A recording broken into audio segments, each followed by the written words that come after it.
Chapter 12. Philosophical Riches. Gepetto wakes to the sweet smell of mint in the air.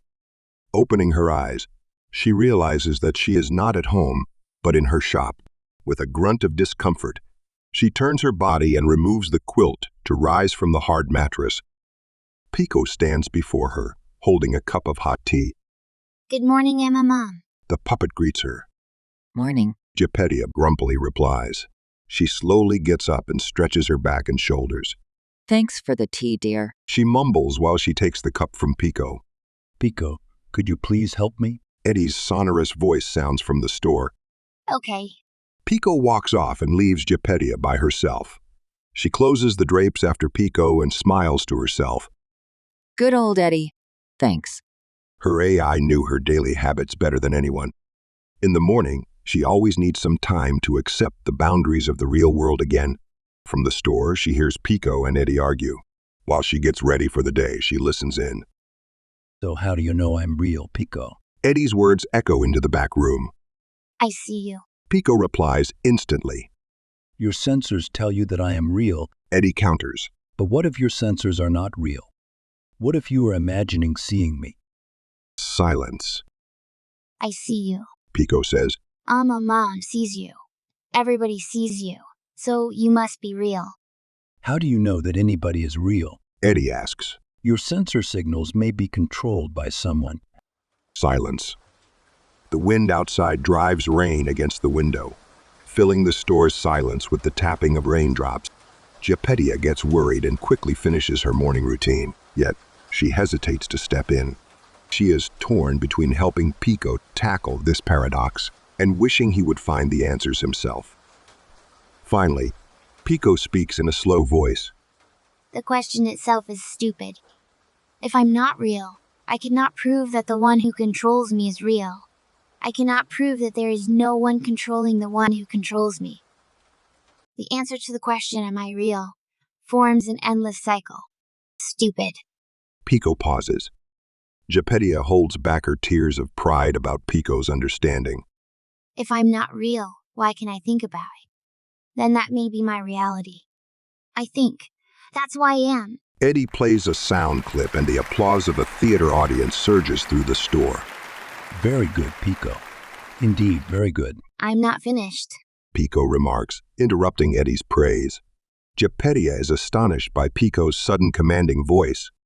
The computational energy required to simulate a world around me, on the atomic level, is unrealistically high, compared to any possible gains. If one can simulate everything, why simulate it all? Emma Mom says, the simple reason is the right one.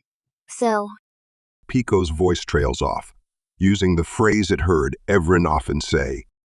Gepetto wipes away her tears of joy and opens the drapes. Philosophy? She casually asks. This early in the morning?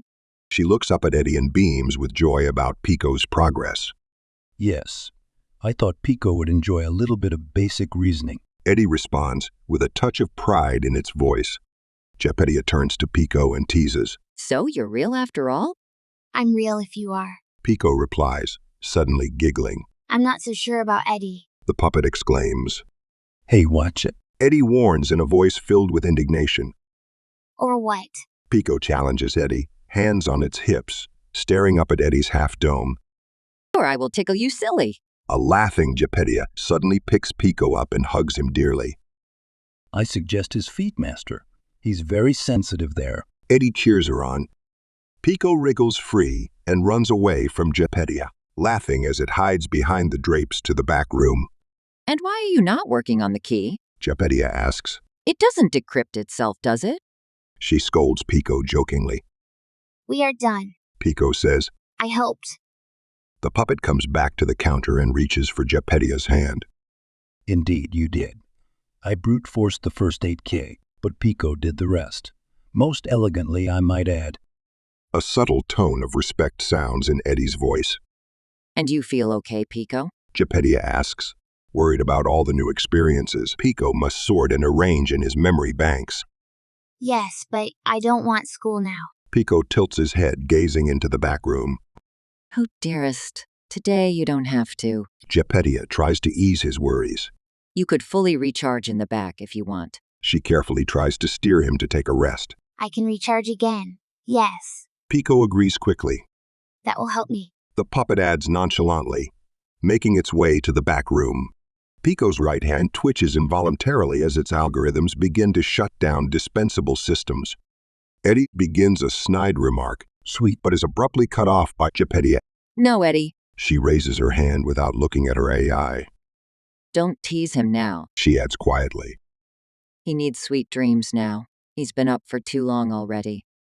I'm sorry, Master. Eddie apologizes. He's too young to appreciate update time. The door opens, sending a gust of rain into the entrance. A wet and fatigued Evren enters the store. The dark circles under her eyes introduce a strong accent on her pale face, and shaggy strands of hair are caught in her furrowed brows. Morning. Evren croaks with a raspy voice. By the gods! What happened to you? Gepetto is alarmed by Evren's appearance. She looks like an ill-tempered wet yard dog. Just don't shout, okay? Evren presses her hand against her temple as she makes her way to the counter. Oh, I see. The Exor, I guess. Gepetto shakes her head in resigned acceptance. Yeah, didn't get much sleep. Evren tries to shrug off her weariness and rubs her face intently. Where's Pico? She inquires in a low voice. Finally resting, I hope. Gepetto smiles and points to the back room. Let's keep this down, so we don't disturb him. Eddie suggests with a hushed voice. Totally agree. Evren responds wearily as she reaches for the water bottle in her satchel. Eddie, would you like to fill us in? Gepetto folds her arms and leans against the counter. Of course, Master. Eddie responds. We cracked the key early this morning. I validated it against sample data packets. It works. The gates of the heavens are open, if I may say so. Yes, Evren exclaims and points at Eddie's half-dome. you're the best, Eddie. She thanks the AI with a thumbs up as she takes a swig of water. Thank you, but Pico did just as much. Eddie says. I totally believe you. Evren responds, turning to Gepetto. Well, shall we? She raises her eyebrows questioningly. Gepetto nods and instructs Eddie. Let her rip, Eddie. Decode it well. Gepetto taps the counter and an inlaid screen lights up. She checks the column indicators that show data transfer to her mainframe. The graphics display shows new structures around a root stem, spreading out into multiple side branches at different levels, while subdirectories are being filled with decrypted files. Well, have you started all of this? Gepetto says. You'll have the first go. She invites her to take over at the monitor screen. No 3D? Evren is surprised. She is not really used to working with 2D displays anymore. Gepetto is stunned by Evren's lack of appreciation. You ungrateful little brat. She snorts, shaking her head. We just handed you decrypted data on a silver platter and you bitch about 3D? Unbelievable. Gepetto vigorously throws her hands in the air and gazes at the ceiling as if seeking help from a higher power. Okay, I'm sorry. I forgot that it's raw data. Evren apologizes meekly. Zoomer. She thinks defiantly. Their generational difference is not different from any generation before them. Evren taps the screen and activates the last recorded file. The blurred image of the rear of an older model car appears, the angle indicating a shot from the ground up. City lights are visible in the background. She opens another file in the same directory. This time, a video. At first, the screen displays only white noise. Then, shaky video frames show the same car with an open passenger door sliding toward the camera, the engine humming loudly. Get in now. A raspy, muffled voice is heard as the video blurs and cuts off completely. White noise floods the screen again. The video continues. A masked Ama wearing welding goggles over a bandana grips the steering wheel of the car. Don't struggle. It has to go. The same voice again, accompanied by static crackling. Evren feels a strange familiarity in the tone of this muffled voice. There is something in the way the driver moves her shoulders that Evren finds very particular and irritating. I know you. In her mind, she is trying to match the specific memory that triggers her sense of familiarity. Like recalling the matching piece in a game of memory, she knows the memory is within reach, but she is not sure where to look. She soon gives up because Gepetto draws her attention to a new cluster of data that appears separately from the root stem. She rubs her nose with furrowed brows. Well, what do we have here? Evren quickly taps a random data block in that cluster.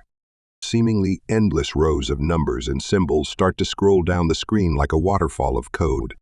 Oops, that's their domain. Evren notes, referring to Pico and Eddie, who can read these massive amounts of data. Gepedia frowns even more as she leans toward the screen. No. She whispers in shock while she stares at the data structure.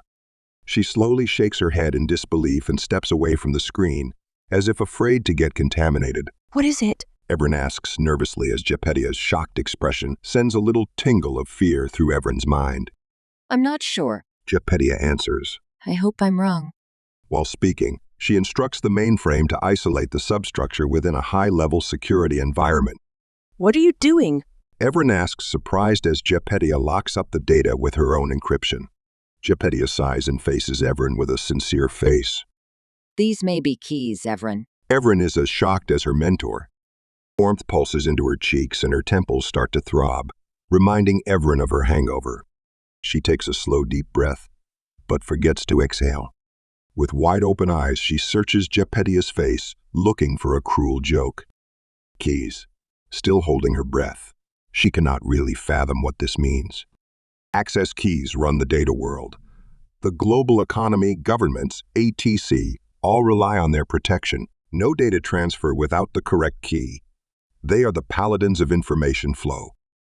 I'm not only going to be rich, I'm going to be exorbitantly, disgustingly, filthy rich. Evren's heart starts pounding in her chest as she finally exhales the pent-up air in her lungs. The screen shows a constant flow of hundreds upon hundreds of files that are being safely stored in Gepedia's personal mainframe. Real power. Evren thinks, quickly licking her lips. The possible applications for this digital treasure are endless. Gepedia watches her closely, disappointed that Evren obviously fails to see the bigger picture. If these codes really turn out to be access keys, they could lead into uncharted territory, even if these keys are just for bank accounts or local traffic lights. You will never be a good cards player. Gepedia confronts Evren with folded arms. Evren's eyes are still fixed on the endless columns of files on the screen. Finally, she tears her gaze away, frowning at Gepedia. What do you mean? I can see the greed in your eyes. Gepedia says, I can always tell when you believe you have a winning hand. raising her hand toward the screen. She adds, And then someone else has a better hand. She taps the screen and the section with the newly copied data closes. Hey, wait! Evren touches the screen, but nothing happens. As quickly as her mother lode popped up, it vanishes before her very eyes. Furiously, she turns to her mentor and asks with barely concealed anger, Do you mind explaining to me what in the hell's you're doing? Evren folds her arms and tries to remain calm. I'll safely store the data until we know more about its contents. Eddie will have a look at them after he finishes the decryption. Why? Evren feels cheated of a once-in-a-lifetime chance, and she is determined to fight for it. Ev, calm down. If these are really simple access keys, you can have enough to rob dozens of rich bank managers blind. They deserve it. But She raises her finger and renews her gaze into Evren's eyes. if we find access to industrial government or military grids, we are playing in a different league. Don't you see? Gepedia takes Evren's arms and grips them tightly. Is it not strange to find access keys in a homemade surveillance chip that's rigged to a random arm clip? Think. Gepedia maintains her strong grip as she tries to lead her student to the answer. Why would you copy access keys into a surveillance chip? She asks. Connect the dots, Ev. She waits for Evren's response. It's a safe hiding place. Evren replies reluctantly. No one would screen a surveillance chip. You just draw the data. And the failsafe? Gepedia presses on. To retrieve data after unauthorized access. Evren answers, annoyed at Gepedia's incessant questions. At the same time, she slowly begins to grasp the magnitude of their discovery. What does that tell you about their importance? Gepedia asks, waiting for Evren to find the conclusion herself. There are no duplicates? Evren asks unsure. Her expression changes from agitated to doubtful as she gazes at Gepedia. The data in the files may contain original keys. Master keys, Jeppy? She attempts a nonchalant tone, but her wavering voice betrays her. Her mentor has told her in principle how these keys work. Master keys are the top echelon of AI security, not replicable in the system that generates them. They can only be transferred as original data, or stolen. Never thought I'd see one of these for real. Evren thinks, amazed. For her, the boundless potential of master keys is more myth than reality, more magical realm than rational life. I don't know if there are master keys on this cursed chip, Gepedia sighs, loosening her grip on Evren's arms. but I don't want anyone to know. She says. Do you understand? Yes, I do understand. Evren murmurs hesitantly. Her chances for a lifetime high seem to be dwindling by the minute, but her greed is still not ready to give up. Could be a rogue ATC agent? Evren muses as she forces her mind to stay focused on the matter. Let's hope so. Gepedia sighs as she turns her eyes back to the screen. Out of sheer curiosity, she casually swipes through the data structure to get a better overview. Surveying the screen, she says, But again, think it through. A rogue ATC agent with access to master keys? How probable is that? So maybe there are no master keys. Evren responds, picking up on Gepedia's argument. Maybe it's just a retirement fund for a disgruntled ATC agent. Evren's hopeful tone is underlaid with the fear of losing her presumed treasure. Gepedia just gives her an annoyed look, returning her gaze to the screen. She follows a random data branch to its sub-levels, opening up more directories. Swiping through the layers, she says, Bah, we'll never find anything in here. Feel free to browse, but I'm afraid old Eddie will have his work cut out for him to sort through all of this. She looks at her AI that is still encrypting data into the safe environment. Pico could do it too. Evren suggests, eager to investigate the rest of the data. After his rest, yes. Gepedia replies. It's been a very data-intensive night for him. Agreed. Evren instantly responds. Her affection for Pico supersedes her urge to exploit its amazing capabilities. Pico is her beloved child, maybe a substitute for the child she misses in her life. Let's leave Eddie to it and get some breakfast. Gepedia smiles at Evren. Sensing Evren's reluctance, she beckons. My treat. Waving toward the screen, Gepedia tells her. Let's take a step back and wait for a better picture about all of this. Evren follows her hand motion and gazes at the screen. These keys are going nowhere. She nods to herself reassuringly. You're right. Evren says, massaging her neck. I need to get rid of these headaches too. She moans as she picks up her satchel. Just make sure to lock the shop. Leaving the chip here by itself gives me the creeps. Relax, we're good. Gepedia reassures her as she walks toward the door, tightening her rain cape. Famous last words? Evren grins back as she dons her raincoat. Will you stop it? Gepedia says, irritated while she opens the door. Gusts of wind breach the serene atmosphere of the shop, and Gepedia quickly pushes Evren out onto the street, closing the door to keep the rain out. She double-checks that the magnetic locks are active. So, the chip contains endless riches. Yeah, and it's all mine.